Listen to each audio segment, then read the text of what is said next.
Hello student, welcome to NCERT classes. आज हम क्या पढ़ने वाले हैं? आज हम पढ़ेंगे चैप्टर सेकंड, हमारे अर्थशास्त्र का चैप्टर सेकंड का 2.4 टॉपिक उद्योग और व्यापार।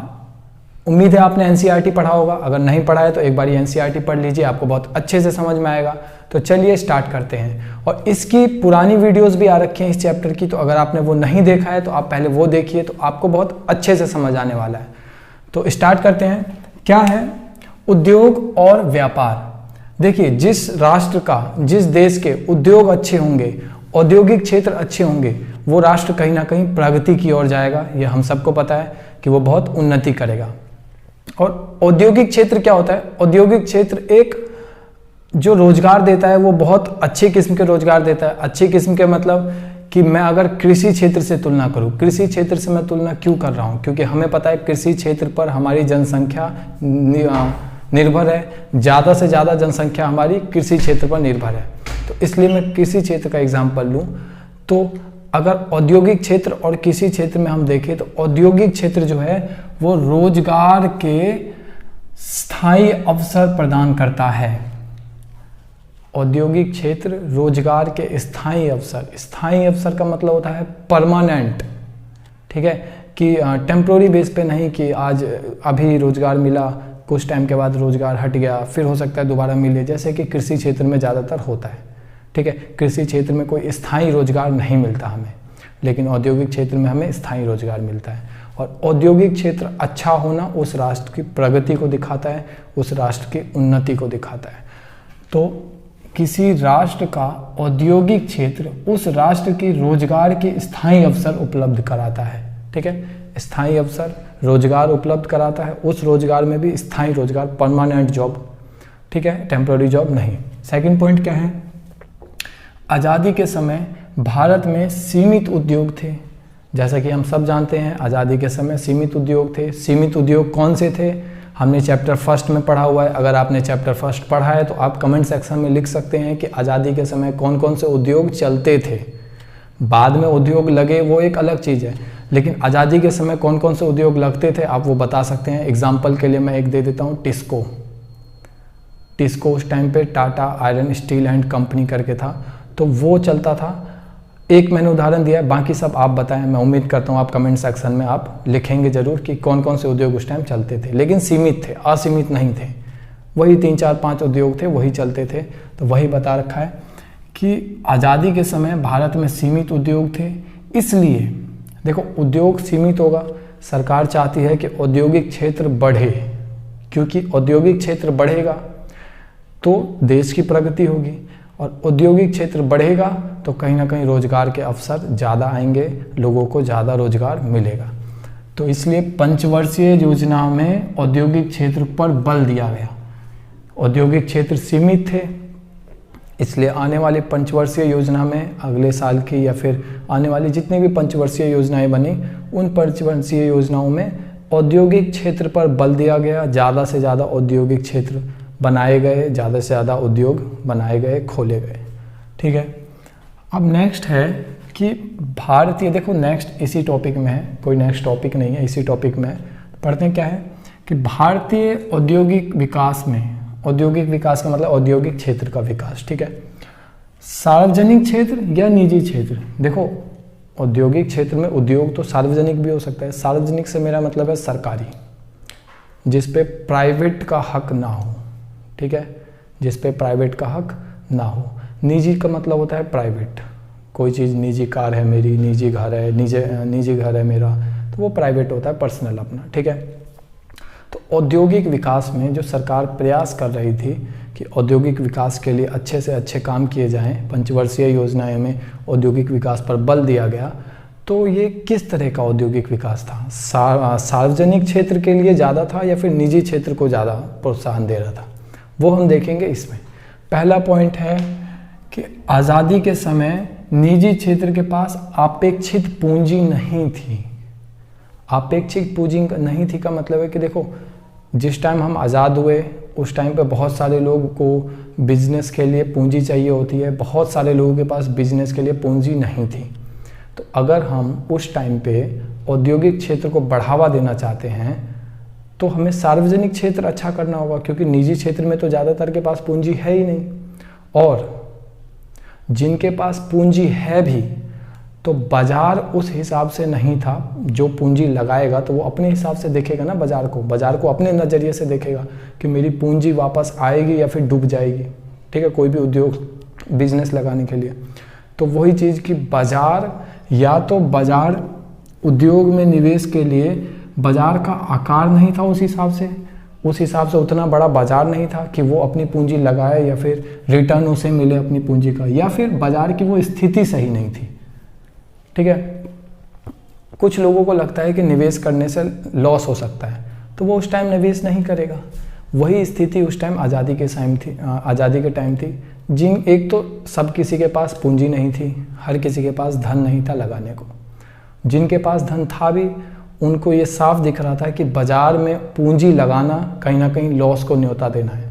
उस टाइम पे बाजार उस हिसाब से था नहीं जो प्रॉफिट दे सके, किसी पूंजी लगाने वाले को प्रॉफिट गेन करके दे सके, प्रॉफिट कमा के दे सके। तो ना वो स्थिति थी, ना वो बाजार का उस टाइम पे रूप था ऐसा कि पूंजी लगाना सही रहता। ठीक है, तो सरकार को इसमें क्या करना पड़ा, हस्तक्षेप करना पड़े, बाजार को वो उस रूप में लाना पड़ा कि लोग प्रोत्साहित हो कि अब टाइम आ गया पूंजी लगाने का। लोगों के पास पूंजी आए, उस हिसाब से कुछ नियम बनाने पड़े, कुछ ऐसी नीतियां बनानी पड़ी कि लोगों के पास ज़्यादा से ज़्यादा पैसा आए। लोगों के पास पैसा आएगा तो वो कहीं ना कहीं अपना बिजनेस खोलेंगे। ठीक है, तो ऐसी स्थिति में क्या हुआ कि औद्योगिक क्षेत्र के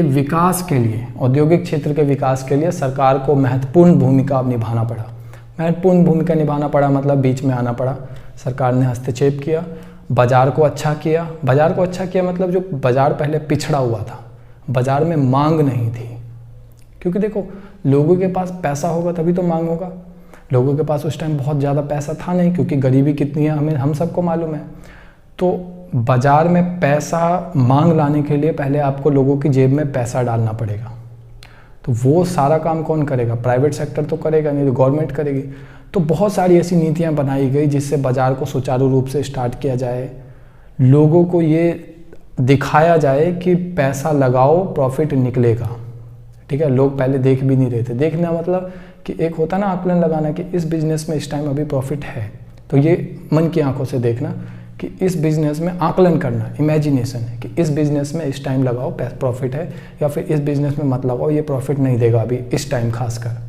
तो वो चीज़ कि सरकार ने बाजार को इस रूप में, इस स्थिति में लगाया कि लोगों को ये लगने लगा कि अब पैसा लगाओगे तो प्रॉफिट मिलेगा। तो इसमें सरकार को बहुत हस्तक्षेप करना पड़ा। ठीक है, हमने देखा भी है सरकार ने हस्तक्षेप किया ही था अभी पंचवर्षीय योजना चालू करके। पंचवर्षीय योजना में औद्योगिक क्षेत्र को ज़्यादा बल दिया गया, ज़्यादा महत्वपूर्णता दी गई कि औद्योगिक क्षेत्र को पहले विकास किया जाए। ठीक है, तो विकास में सरकार को मुख्य भूमिका में आना पड़ा।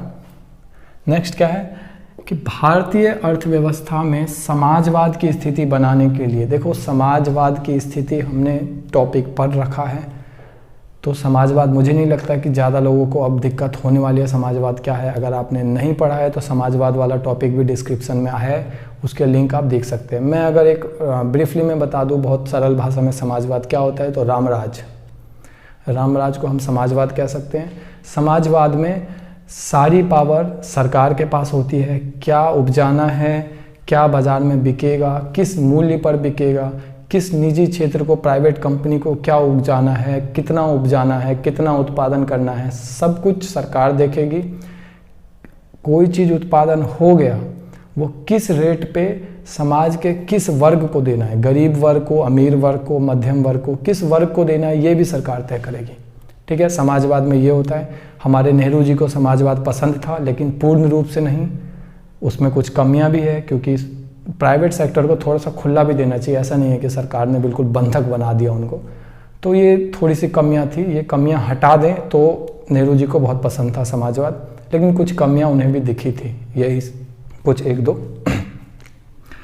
तो समाजवाद की स्थिति बनाने के लिए, भारतीय अर्थव्यवस्था में समाजवाद की स्थिति बनाने के लिए कि सरकार का भी कब्जा रहे। समाजवाद की स्थिति बनाने का मतलब कि निजी क्षेत्र पर सरकार का भी कब्जा रहे। ऐसा ना हो कि सरकार की भूमिका ही हट जाए। कुछ पूंजीपति ऐसे आ जाएं, इतने बड़े पूंजीपति निकल के आ जाएं मार्केट से या फिर हमारे समाज से कि वो पूरा का पूरा भारत पे कहीं ना कहीं मोनोपोली जमा ले, एक छत्र शासन करने लगे, कि वो पूंजीपति अगर गए तो भारत का पूरा अर्थव्यवस्था का भट्टा बैठ जाए। ऐसा ना हो, इसके लिए क्या करा, समाजवाद की स्थिति बनाने के लिए उन्होंने कि सरकार ने बड़े और भारी उद्योगों को, बड़े और भारी उद्योग, भारी उद्योग का मतलब है, बड़े और भारी उद्योग का मतलब बड़े बड़े उद्योग, जैसे टिस्को कह लो, टिस्को एक टाइम पे बहुत बड़ा उद्योग था, ठीक है। इन पर अपना नियंत्रण रखा। इन पर अपना नियंत्रण मतलब ठीक है तुम उद्योग चला रहे हो, ठीक है, लेकिन तुम्हारे ऊपर भी कोई है जो तुम पे नियंत्रण रखेगा, जो तुम्हारी नीतियों पे नियंत्रण रखेगा, जो तुम्हें हमेशा निगरानी के अंदर रखेगा कि तुम क्या कर रहे हो, क्या गलत कर रहे हो, क्या सही कर रहे हो, और जब भी तुम गलत करोगे कोई ना कोई तुम्हें टोकेगा। तो वो था सरकार। सरकार ने कहा मैं टोकूंगा तुम्हें, कभी भी तुम कुछ गलत करोगे मैं तुम्हारे पीछे हूँ, मैं टोकूंगा, ठीक है। तो सरकार ने क्या करा कि बड़े और भारी उद्योगों पर अपना नियंत्रण रखा।